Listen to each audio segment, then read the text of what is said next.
Hello बच्चों। तो आज हम डिस्कस करने वाले हैं class 10th chapter number 4 quadratic equation के बारे में।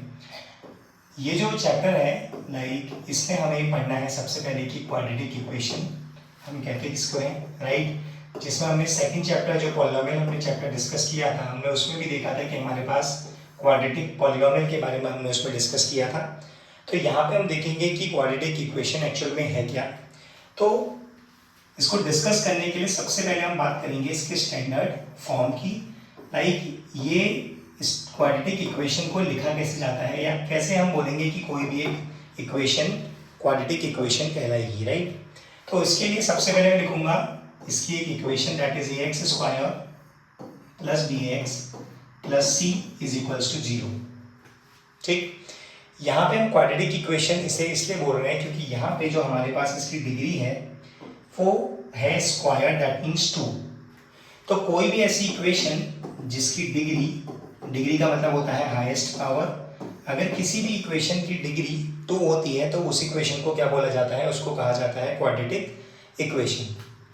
अब यहाँ पे एक कंडीशन होती है कि जो a है वो हमारा 0 के इक्वल नहीं होना चाहिए।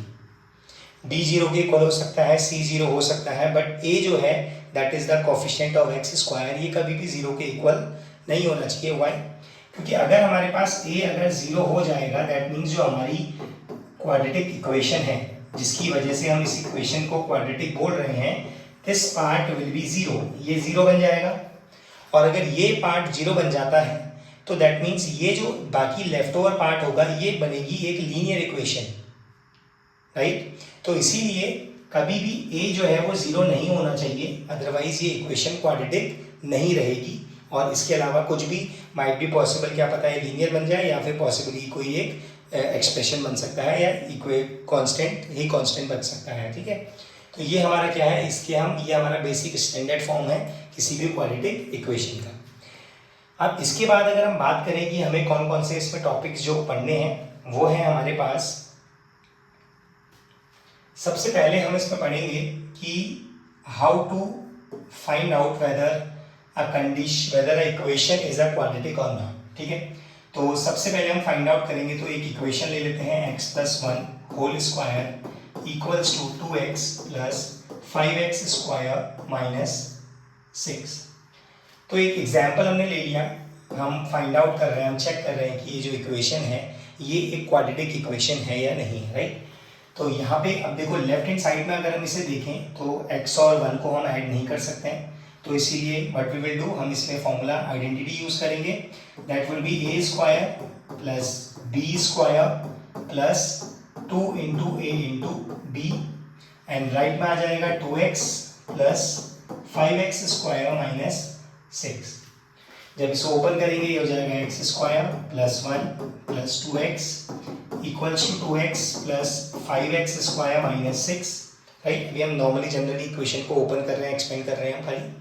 यहाँ पे 2x से 2x कैंसिल आउट हो जाएगा and x square plus 1 equals to 5x square minus 6। यहाँ पे x स्क्वायर वाले पार्ट को राइट हैंड साइड लेके जाएंगे तो यह आ जाएगा 5x square minus x square, minus 6 को हम लेफ्ट हैंड साइड लेके आएंगे तो माइनस 6 कन्वर्ट हो जाएगा प्लस 6 में, 7 equals to 5x square minus x square. ये हमारा क्या हो सकता है, इसको हम 5x square minus x square हम लिख सकते हैं 4x स्क्वायर। तो अब यहाँ पे अगर हम ध्यान दें, ये 7 जब राइट हैंड साइड जाएगा विल बिकम माइनस 7, और यहाँ पे जो डिग्री है इक्वेशन की तो वो है 2, ठीक है। अगर हम बात करें यहाँ पे डिग्री की, तो जो डिग्री है वो है 2, that means yes it is a quadratic equation, क्योंकि ये ax square plus bx plus c के फॉर्म में है। अब यहाँ पे अगर हम ध्यान से देखें तो यहाँ पे x वाली टर्म हिडन है, मतलब वो नहीं है यहाँ पे, तो इक्वेशन है 4x square minus 7 equals to 0। But इस इक्वेशन को हम ऐसे लिख सकते हैं 4x square plus 0 into X minus 7 equals to 0। तो जो x वाली टर्म है हम उसको 0 इंटू समथिंग करके क्या कर सकते हैं, प्रेजेंट कर सकते हैं। तो हम बोलेंगे ax square plus bx plus c के फॉर्म में इक्वेशन है, hence it is a quadratic equation. तो विदाउट सॉल्विंग हम कभी भी ऐसे डायरेक्टली नहीं बताएंगे कि कोई भी एक क्वाड्रेटिक इक्वेशन है या नहीं है। सबसे पहले हम उसे सॉल्व कर लेंगे और उसके बाद ही हम उस पर क्या करेंगे, जजमेंट देंगे, डिसीजन लेंगे कि whether that is a quadratic और नॉट। ठीक है। अब इसके बाद हम बढ़ते हैं नेक्स्ट अपने टॉपिक की तरफ। तो जो इसका नेक्स्ट टॉपिक है वो है हमारा फाइंडिंग दैट डिस्क्रिमिनेंट, राइट। ये एक जनरल ओवरव्यू दे रहे हैं हम, ठीक है। ये एक जनरल ओवरव्यू देख रहे हैं कि इस टॉपिक में हमें क्या क्या चीज़ें पढ़नी है। तो अब जो हमारा नेक्स्ट टॉपिक है वो है डिस्क्रिमिनेंट।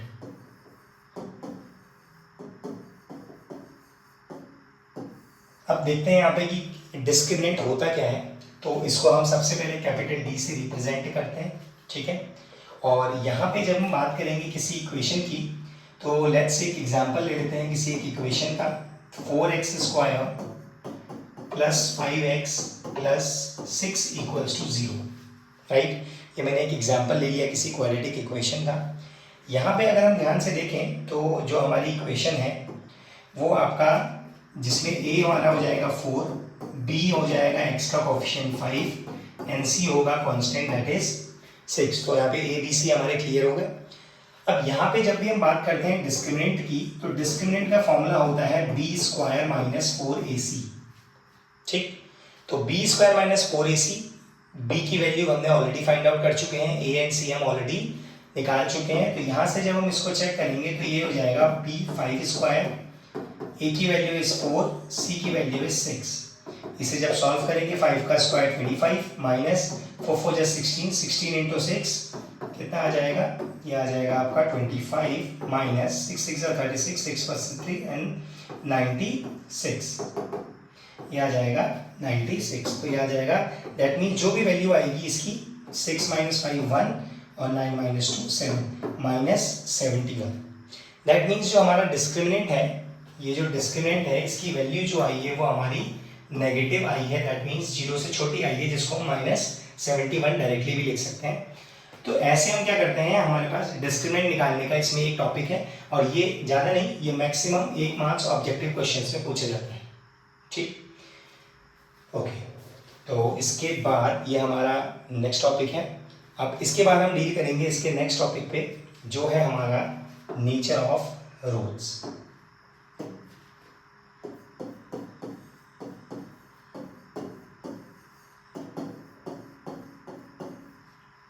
Nature of roots.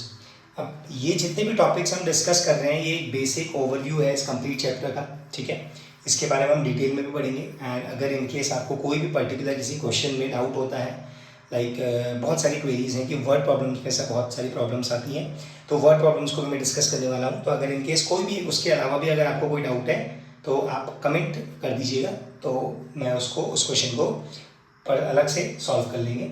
तो अब नेक्स्ट टॉपिक जो हम देखते हैं, नेक्स्ट टॉपिक में हम बात करते हैं नेचर ऑफ रूट्स की। अब नेचर ऑफ रूट्स क्या है, लाइक यहाँ पे हम कंप्लीटली डिपेंडेंट है डिस्क्रिमिनेंट पे, जो अभी हमने इससे पहले टॉपिक देखा। तो यहाँ पे हमें 3 कंडीशंस दी गई हैं कि डी की वैल्यू जब हम सॉल्व करेंगे, जब भी हम डिस्क्रिमिनेंट निकालेंगे, तो हमारे पास डी की वैल्यू या तो ग्रेटर देन 0 आएगी, दैट मीन्स कि डी की वैल्यू पॉजिटिव आएगी, राइट। उसके बाद सेकंड कंडीशन है हमारे पास कि डी की वैल्यू या तो हमारे पास इक्वल्स टू 0 आएगी, कि जो भी हम डिस्क्रिमिनेंट निकालेंगे ये वैल्यू जो होगी वो 0 के इक्वल होगी। एंड देन थर्ड पार्ट हमारे पास आ जाएगा ये कंडीशन जिसमें डी की वैल्यू 0 से छोटी आएगी, जो अभी लास्ट हमने डिस्क्रिमिनेंट के इसमें एग्जाम्पल लिया था, उसमें हमारी वैल्यू डी की वैल्यू 0 से छोटी आई थी, दैट इज माइनस 71। तो that means that is the third case.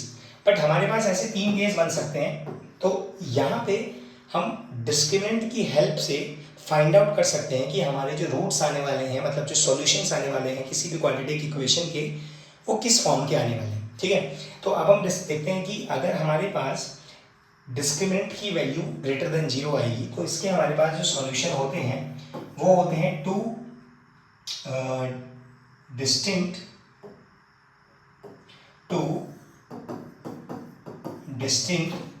Real roots.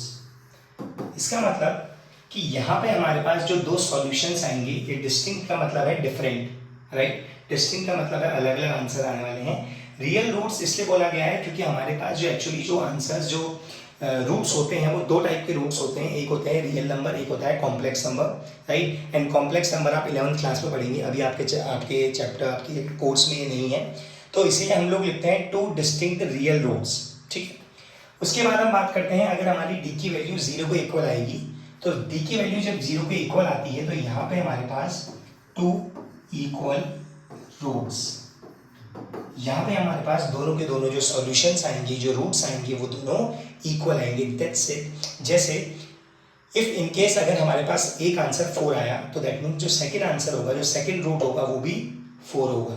If one root is -2 तो सेकंड रूट भी क्या होगा, -2। बट जो फर्स्ट वाला केस था जहाँ पे डी की वैल्यू ग्रेटर देन 0 थी, वहाँ पे हमने बोला कि 2 डिस्टिंक्ट रियल रूट्स आएंगे। दैट मीन्स यहाँ पे जो दोनों सॉल्यूशंस होंगे वो दोनों के दोनों डिफरेंट होंगे।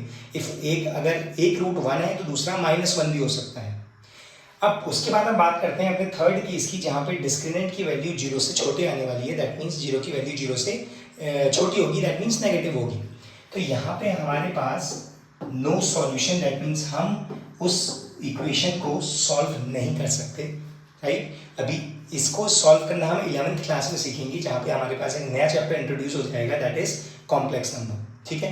क्योंकि हमारे पास अभी 10th क्लास तक हमें सिर्फ रियल सॉल्यूशंस या रियल रूट्स के बारे में ही पढ़ाया जाता है। तो इसीलिए हम लोग यहाँ पे जब भी हमारी डिस्क्रिमिनेंट की वैल्यू 0 से छोटी आएगी तो हम उसे नो सॉल्यूशन कह के वहीं पे स्टॉप कर देंगे, उसके आगे हमें फर्दर उसको सॉल्व नहीं करना होता, ठीक है। तो ये हमारे पास क्या है, ये हमारे पास नेचर ऑफ रूट्स हैं। तो विदाउट सॉल्विंग, हमें बिना इक्वेशन को सॉल्व किए हम सिंपली डिस्क्रिमिनेंट की हेल्प से फाइंड आउट कर सकते हैं कि हमारे जो रूट्स आने वाले हैं वो एक्चुअल में कैसे रूट्स आएंगे। वो दोनों अलग अलग आएंगे, वो दोनों सेम आएंगे, या फिर वो दोनों के दोनों, या उसका सॉल्यूशन निकलेगा ही नहीं, राइट। चलिए, नोट इट डाउन।